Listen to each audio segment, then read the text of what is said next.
కార్యక్రమంలో ఇప్పుడు విందాం సీనారే సినిమా పాటల్లో కవితాత్మ శ్రీ తిరునగరి శ్రీనివాస స్వామి గారి ప్రసంగం.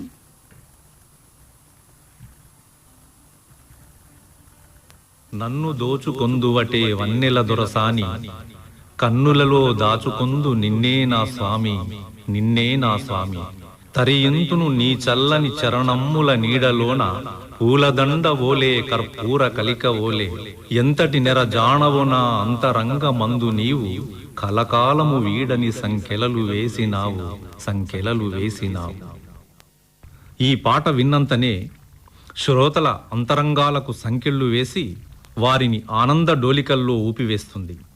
ఈ అమృత గుళిక వంటి పాటను రచించిన కవి మరెవరో కాదు, 1962లో గులేబకావళి కథతో సినీరంగ ప్రవేశం చేసి పన్నీటి జల్లుల వంటి అనేకమైన పాటల్ని తన కలం ద్వారా కురిపించి అనేక మంది ప్రేక్షకుల హృదయాలలో పీఠం వేసుకుని ఎన్నో అత్యున్నతమైన పదవులను అధిష్ఠించి ఎన్నో రసవంతమైన కావ్యాలను రచించి అతి ప్రతిష్టాత్మకమైన జ్ఞానపీఠ పురస్కారాన్ని గ్రహించి అటు సినీ రంగంలోనూ ఇటు సాహిత్య రంగంలోనూ ఇటు విద్యారంగంలోనూ అద్వితీయుడుగా నిలిచిన మహాకవి డాక్టర్ సి నారాయణ రెడ్డి.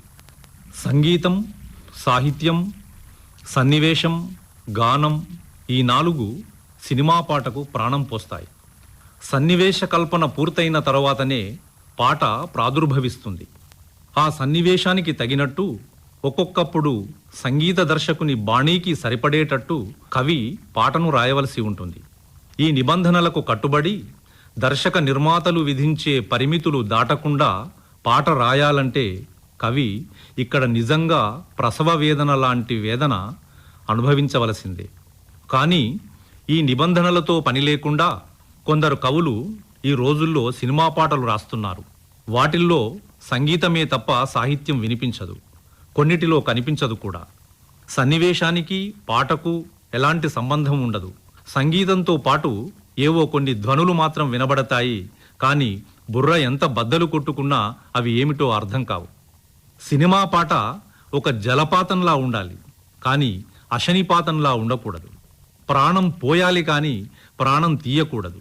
ఒక సమ్మోహనాస్త్రంలా ప్రేక్షకుల హృదయాంతరాల్లోకి ప్రవేశించి ఆ హృదయాల్ని ఆనంద తరంగాలలో ఓలలాడించాలి, గాని సమ్మెటపోటులా ఉండకూడదు. సినిమా పాటలో కవితా సుగంధం పరిమళించాలి. వాక్యం రసాత్మకం కావ్యం.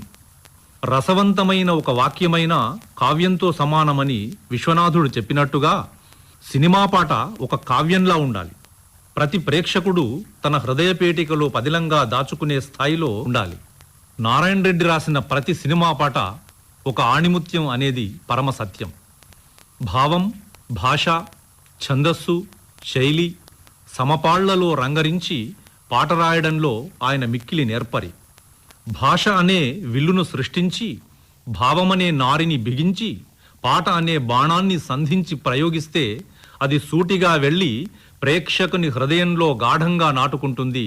ఆ బాణం ఆ హృదయంలోనే స్థిరపడిపోతుంది. ఇలా రసవంతంగా, జనరంజకంగా ఆయన రాసిన సినిమా పాటల్లోంచి కొన్నిటిని తీసుకుని వాటిలోని కవితాత్మను ఆవిష్కరిస్తాను. 1976లో దాసరి నారాయణరావు గారి దర్శకత్వంలో వెలువడిన తూర్పు పడమర చిత్రంలో స్వరరచనాపరంగా, పదరచనాపరంగా శిరోమణిలా వెలిగిన సినారె పాటను గురించి విశ్లేషించే ముందు సన్నివేశాన్ని గురించి వివరిస్తాను. ఈ చిత్రంలో కథానాయిక ప్రసిద్ధ గాయని. ఆమె గానానికి, రూపానికి ముగ్ధుడైన కథానాయకుడు ఆమెపై విపరీతమైన అభిమానం పెంచుకుంటాడు. ఆ అభిమానమే అనురాగానికి దారితీస్తుంది. శృతిమించిన అనురాగంతో ఆమె ముందు తన అభిప్రాయాలను ప్రకటిస్తూ ఉత్సాహంతో ఓ పాట పాడతాడు.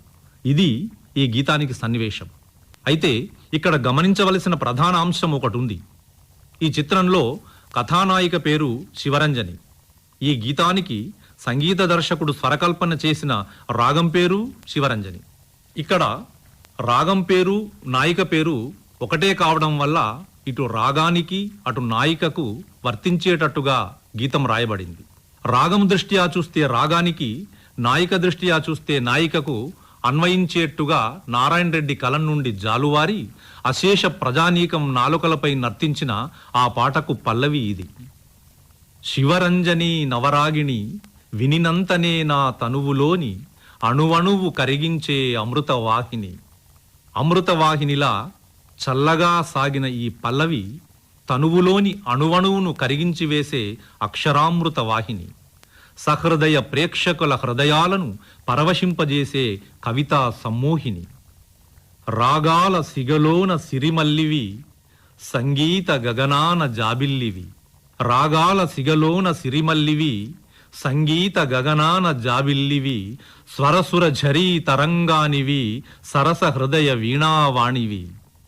ఇది ఈ గీతంలోని మొదటి చరణం.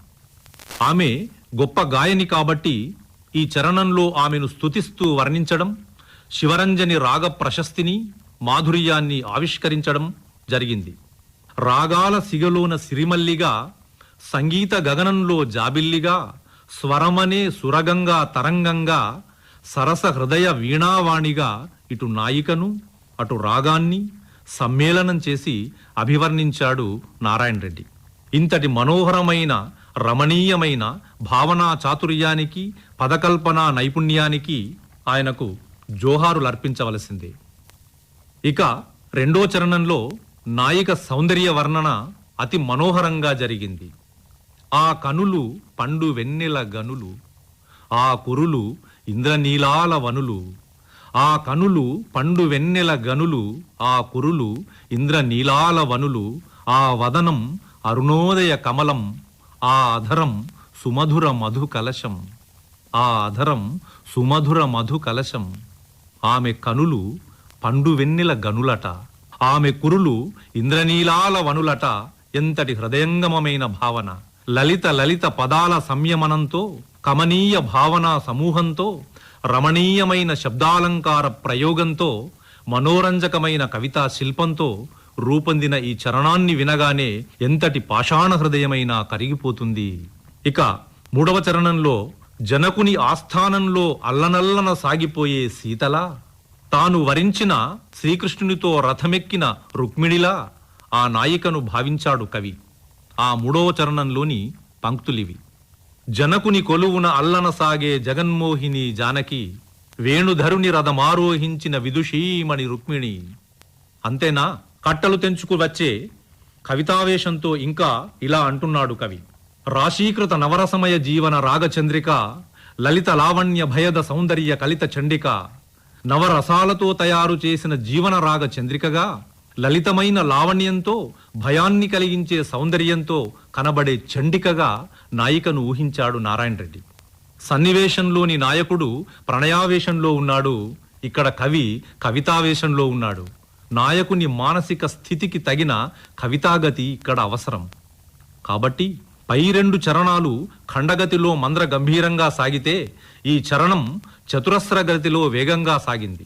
ఇక్కడ గతి వైవిధ్యం ఉచితంగా ఉంటుంది కాబట్టి ప్రణయావేశాన్ని కవితావేశాన్ని ప్రస్ఫుటింపజేసే చతురస్ర గతిలో ఈ చరణం రచించడం ఆయన సందర్భౌచిత్యానికి తార్కాణం. లలిత లావణ్యమైన శబ్ద సంయోగంతో, సుదీర్ఘ సమాస ప్రయోగంతో నారాయణ రెడ్డి కలం నుండి ఉద్భవించిన పై పంక్తులు ఆణిముత్యాలు. ఇక చరణం చివరలో నీవే నీవే నాలో పలికే నాదానివి అన్నాడు. అంతేకాదు, నాదానివి నీవే నాదానివి అన్నాడు. నాదానివి అంటే నా హృదయ స్పందనవి అని అర్థం. నా దానివి అని విరిచి చదివితే నా అర్ధాంగివి, నా సొంతానివి అనే అర్థాలు స్ఫురిస్తాయి. ఈ నాదానివికి నా దానివికి గల తేడా కవితాస్పర్శ ఉన్నవారికి మాత్రమే అవగతమవుతుంది, సామాన్యులకు అర్థం కాదు. ఇలాంటి ప్రయోగాలు నారాయణ రెడ్డి కావ్యాలలో కోకొల్లలుగా కనిపిస్తాయి. అశేష ప్రజా హృదయాలలో స్థిరపడి అందరినీ అలరింపజేసిన ఈ గీతాన్ని గీతం అనడం కంటే ఒక కావ్యం అనడం వల్ల పరిపూర్ణత సిద్ధిస్తుందని నేను భావిస్తున్నాను. 1987లో ఆర్వి రమణమూర్తి నిర్మించిన నీరాజనం చిత్రంలో నారాయణ రెడ్డి కలం నుండి పల్లవించి అత్యంత బహుళ జనాదరణ పొందిన పాటను గురించి ప్రస్తావిస్తాను. ఈ చిత్రంలో కథానాయికా నాయకులు అనురాగ పారవశ్యంలో పాడుకునే యుగళ గీతానికి పల్లవి ఇలా రూపుదిద్దుకుంది. నిన్ను చూడక నేనుండలేను, ఈ జన్మలో మరి ఆ జన్మలో, ఇక ఏ జన్మకైనా ఇలాగే. ఇందులో అర్థం కానిదేదీ లేదు. తేట తేట పదాల సంయోగంతో అత్యంత సరళమైన శైలితో సాగిపోయింది ఈ పల్లవి. ఏ హరివిల్లు విరబూసినా నీ దరహాసమనుకొంటిని, ఏ చిరుగాలి కదలాడినా నీ చరణాల శృతి వింటిని, నీ ప్రతిరాకలో ఎన్ని శశిరేఖలో. సాధారణంగా చిరునవ్వును తెల్లదనంతో వర్ణించడం కవిసమయం. కానీ నారాయణరెడ్డి చిరునవ్వులో సప్తవర్ణాలను చూస్తున్నాడు. ఏది చెప్పినా విలక్షణంగా చెప్పే నేర్పున్న కవి కాబట్టి దరహాసంలో హరివిల్లును ప్రతిబింబింపజేయడం ఆయన వర్ణనా నైపుణ్యానికి తార్కాణం.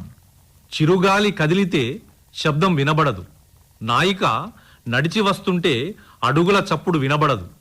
సాధారణంగా కొందరు స్త్రీలు నడుస్తుంటే భూమి కంపించినంత భావన కలుగుతుంది. అలాంటి నడకలో ఒయ్యారం లేదు, దుడుకుతనం ఉంది. కానీ నాయిక నడకలో ఒయ్యారం ఉంది, సౌందర్యం ఉంది. అందుకే ఆ నడక నిశ్శబ్దపూరితంగా ఉంది. నాయకుడు ప్రణయ భావన తాదాత్మ్యంలో ఉన్నాడు కాబట్టి, నిరంతరం నాయిక ధ్యానంలోనే నిమగ్నుడై ఉన్నాడు కాబట్టి, చిరుగాలి వీస్తే ఆ చిరుగాలిలో నాయిక పాదాలు చేసుకున్న మౌనపూరితమైన శృతిని వింటున్నాడు. ఇది ఎంత లోతైన భావన!